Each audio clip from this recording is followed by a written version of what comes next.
Acordei com um barulhinho da chuva na minha janela e quando abri eu vi o sol refletindo entre as nuvens, um lindo arco-íris, e me fez lembrar a minha escola.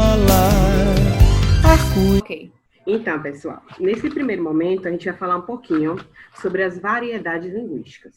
A gente sabe que aqui no Brasil o idioma, né, do nosso país é a língua portuguesa, que nós herdamos, né, dos colonizadores, né, de Portugal. E essa língua portuguesa, a gente tem duas formas que nós usamos: a linguagem culta e a linguagem coloquial, que é a linguagem que nós usamos para nos comunicar no dia a dia. Eu vou explicar um pouquinho isso para vocês. Comunicação vem do latim e é o ato de transmitir ou enviar aos outros as nossas ideias, pensamentos, sensações, informações, através de diversos meios de comunicação. A gente se comunica com o olhar, com a fala, com gestos, com imagens e até com cores nós nos comunicamos. Relembrando, a gente já estudou isso aqui. Comunicação é a troca de mensagem entre um emissor e receptor por meio de um código. Quem envia a mensagem é o emissor. Quem recebe a mensagem é o receptor, a pessoa que ouve, vê, interpreta essa mensagem. E a mensagem é tudo aquilo que você quer transmitir ao seu receptor. Aí, para você transmitir essa mensagem, você precisa de um código. Código é um conjunto organizado de sinais usado para enviar mensagens. O código pode ser a linguagem escrita, a fala, as cores, pode ser gestos, pode ser imagens. Quem vai escolher o código vai ser o emissor que vai mandar a mensagem. Até aí, ok? Tipos de código. Existem, primeiro, a linguagem verbal. Existem dois tipos de código, que é a linguagem escrita e a linguagem oral, que nós falamos. Já a linguagem não verbal, que não tem a fala, pode ser a cor, o gesto, a imagem, o som ou símbolo. Exemplo, o semáforo. No semáforo, pelas cores, a pessoa sabe se deve parar, se deve seguir ou se deve ter atenção para a mudança no sinal. Só por meio da cor, a pessoa já sabe o que deve fazer, o motorista. E o pedestre também. Através do gesto. Alguns gestos que nós fazemos no nosso dia a dia já indicam o que é que nós queremos, qual a mensagem que nós queremos transmitir. Outro exemplo são símbolos. Por exemplo, o símbolo dessa imagem aqui, esse símbolo aqui, mostra que tem crianças brincando na via. Esse símbolo mostra que próximo tem um semáforo. Essa palavra significa pare. Esse símbolo aqui pequeno significa que é próximo a 500 metros. Tem um posto de gasolina, tem um restaurante e tem uma oficina mecânica. Então, assim, só com o desenho, a gente pode identificar qual a mensagem que está sendo transmitida. Temos também a fala, como já falei aqui, mostrei antes, e o gesto. Aqui, por exemplo, antigamente, né, no tempo de tia Camila, seria um legal. Hoje em dia, com a questão da internet, já é o like do Facebook, que é você dizer que gostou ou não gostou de alguma coisa. Pode ser também um like, o curtir, né? Também do YouTube, que é o dislike, o like, e você marcar que gostou ou não gostou. Na linguagem verbal, ela pode ser classificada em formal e informal. Essas duas variantes linguísticas são muito utilizadas e são usadas em contextos distintos. Geralmente, a linguagem formal, a gente usa quando a gente está fazendo um trabalho, quando a gente apresenta um trabalho para um professor, quando está em uma entrevista de emprego.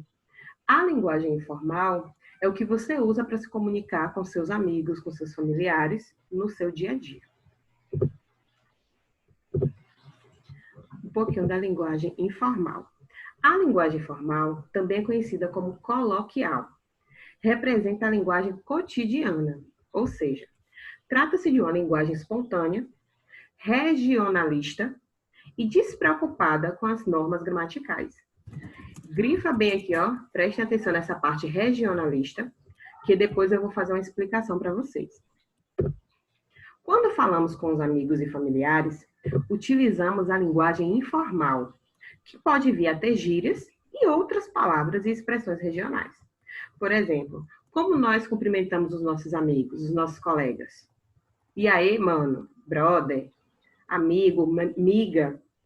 Então, assim, são palavras que a gente usa nas expressões orais. Outro exemplo seria essa tirinha aqui. E aí, compadre? E aí, compadre? Firme? Não. Futebol. Ou seja, por causa de um tipo de linguagem, a pessoa pergunta, firme quer dizer, poderia ser uma gíria, firmeza, beleza? Aí já a pessoa que recebeu a mensagem já entendeu, não é filme, é futebol.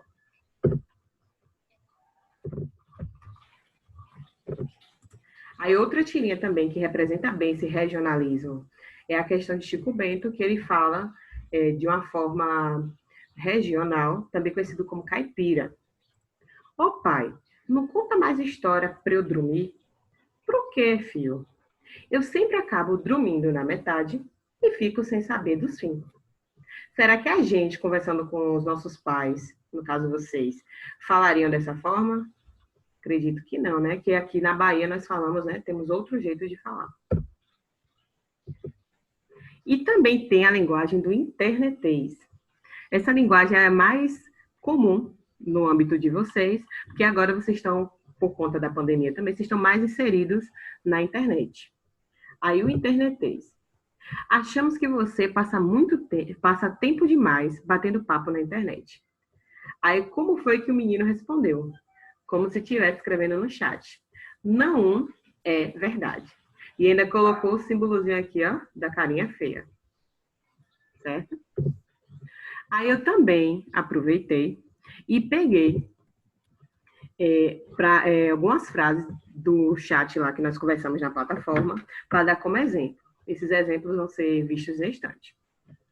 Já a linguagem formal, também chamada de linguagem culta, está pautada no uso correto das normas gramaticais, bem como na pronúncia das palavras.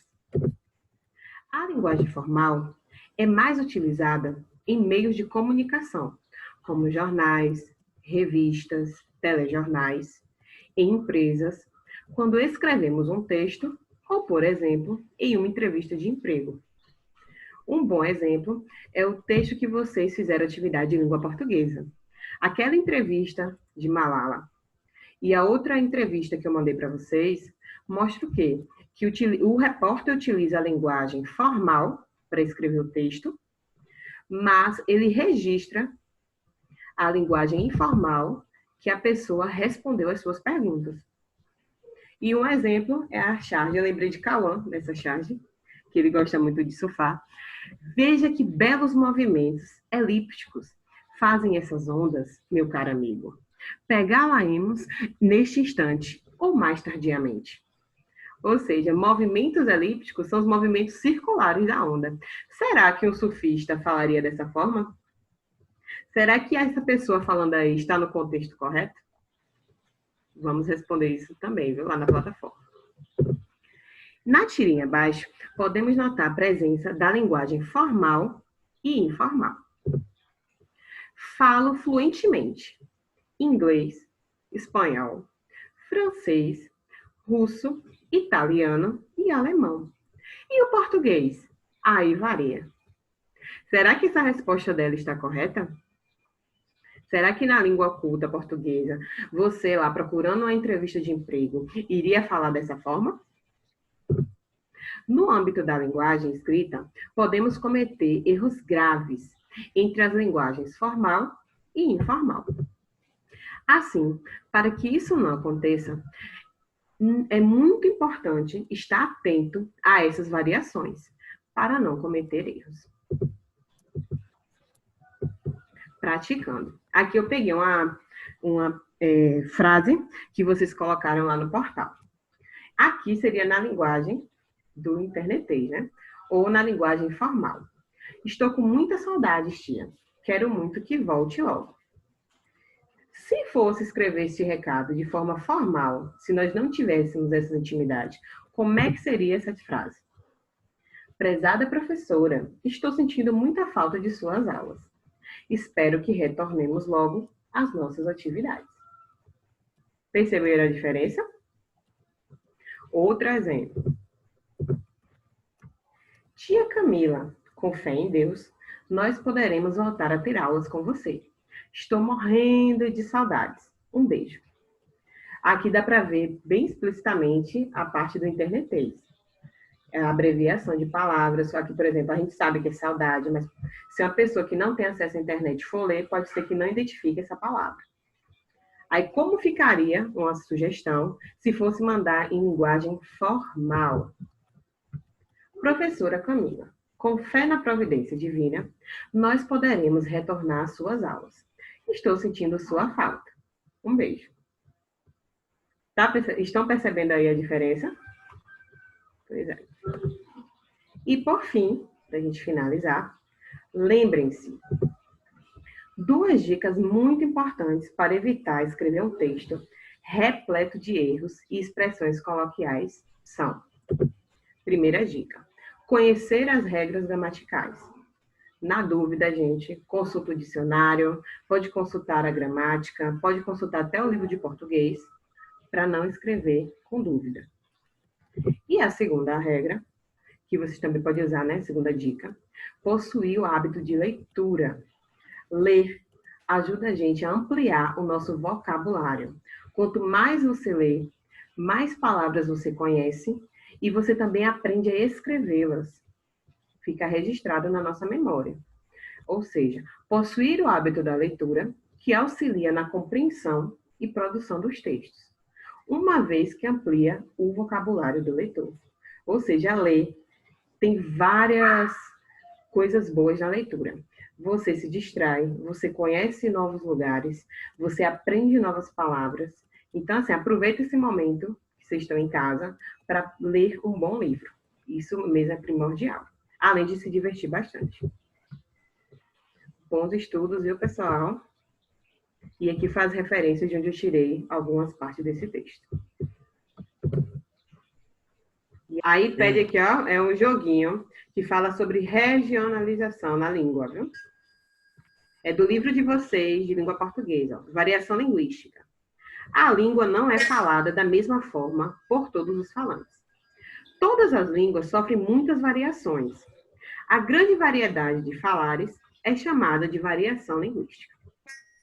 Aí aqui fala o seguinte: vocês sabiam que o mesmo objeto ou comida pode ter nomes diferentes nas diversas partes do Brasil? Clique nos ícones para conhecer alguns exemplos. Aí o mapa do Brasil. Eu queria que vocês respondessem no chat, certo? Esse primeiro aqui. Como é que a gente chama aqui na nossa cidade? Essa imagem aqui, ó. Como é que a gente chama isso aqui na nossa cidade? Coloquem aí no chat, por favor. Vou dar 2 minutinhos. Passadeira, a Sara falou. Não tem... Tiara, alguém falou Tiara. Anota aí, gente, anota aí, certo? Pois lá, na região do norte, lá no Amazonas, se chama travessa. Posso ir para a próxima imagem? Passadeira ganhou aí. Vou para a próxima imagem. Aqui, na região norte, qual o nome dessa fruta?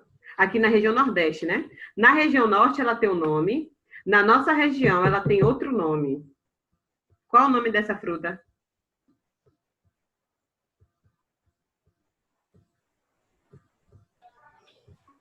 É cajá. Pois é, lá na região norte se chama taperebá. Vocês sabiam disso? Aí temos outra aqui, ó. Vou começar pela região sul. Na região sul, menino ou menina é chamado de piá. Como é que chamam menino e menina aqui na Bahia?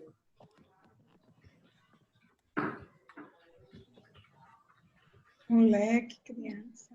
Criança. Aí agora, ó, essa aqui.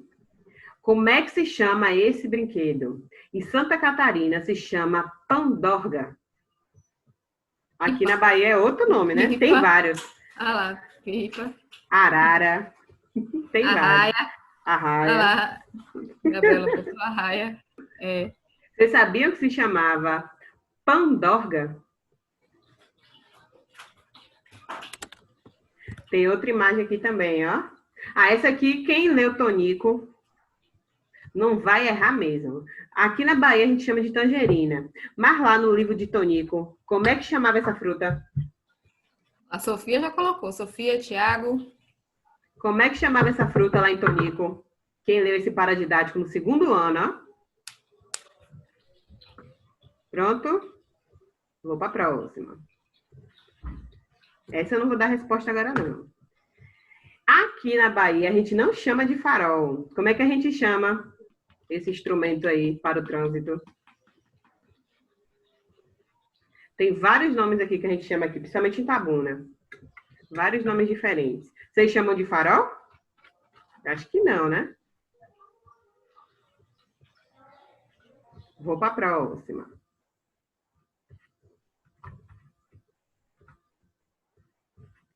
Passeio. Em alguns lugares de Minas Gerais, a calçada, eles chamam de passeio. Aqui em Tabuna a gente chama de passeio também? E aí, o que é que vocês acham? Vão respondendo que depois eu vou olhar tudo aí no chat. Agora aqui já na Bahia. Na Bahia é comum chamar a nossa mãe de mainha. Vocês também chamam a mãe de vocês de manhã? E aí, como é que vocês chamam a mãe de vocês? Olha, tô ouvindo alguém digitando aí, olha o barulhinho do teclado. Sou eu.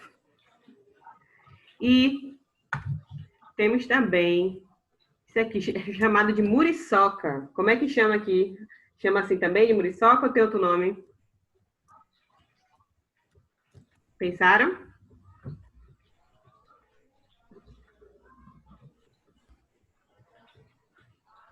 E o último, macaxeira. Lá na região Nordeste, lá em Pernambuco, bem lá em Pernambuco. Aqui na região Nordeste. Aqui em Itabuna chama de vários nomes essa raiz aí. Colocaram?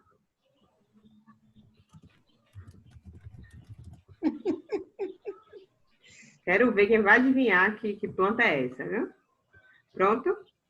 Aí aqui, pessoal, é uma plataforma do livro de língua portuguesa.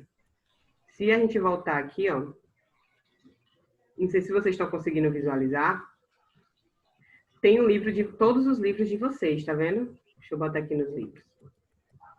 Tem um livro de ciências, de geografia, de história, língua portuguesa. Tem os lições de casa também, viu? Aí, cada livro desse, você pode clicar. Para quem viajou, não levou o livro. Pode ler o livro online. Tá vendo aqui? Ele vai abrir o leitor. Ou seja, tem todas as páginas aqui, ó, do livro de vocês, tá vendo? Esse, por exemplo, é a lição de casa. E ele também tem jogos, tem objetos digitais aqui embaixo, ó, tá vendo? Que aí, aqui, ó, a estação de tratamento de esgoto, a gente vai fazer isso quando começarmos a dar esse assunto. Tem várias informações interessantes, vocês podem dar uma olhada. E a gente também vai fazer junto, certo? Aqui, por exemplo, ó, isso aqui a gente já estudou esse assunto, a gente vai revisar fazendo essas atividades também. Certo? Aí podem entrar na plataforma da FTD. Aí vocês vão cadastrar com o númerozinho que vem no livro de vocês, na capa do livro. Tem o códigozinho da FTD. Aí é bem legal esse site. E vocês podem cadastrar e ver o livro de vocês, certo? Eu acho que por hoje, pessoal, é só, viu? Acordei com o barulhinho da chuva na minha janela e quando abri eu vi o sol refletindo entre as nuvens, um lindo arco-íris e me fez lembrar a minha escola. Arco-íris Arco-íris é compromisso, arco-íris é aprendizagem, arco-íris Escola essa é a minha Arco-Íris, escola. educando com você. Acordei com o barulhinho da chuva na minha janela e quando abri eu vi o sol refletindo entre as nuvens, um lindo arco-íris e me fez lembrar a minha escola. Arco-íris é compromisso, arco-íris é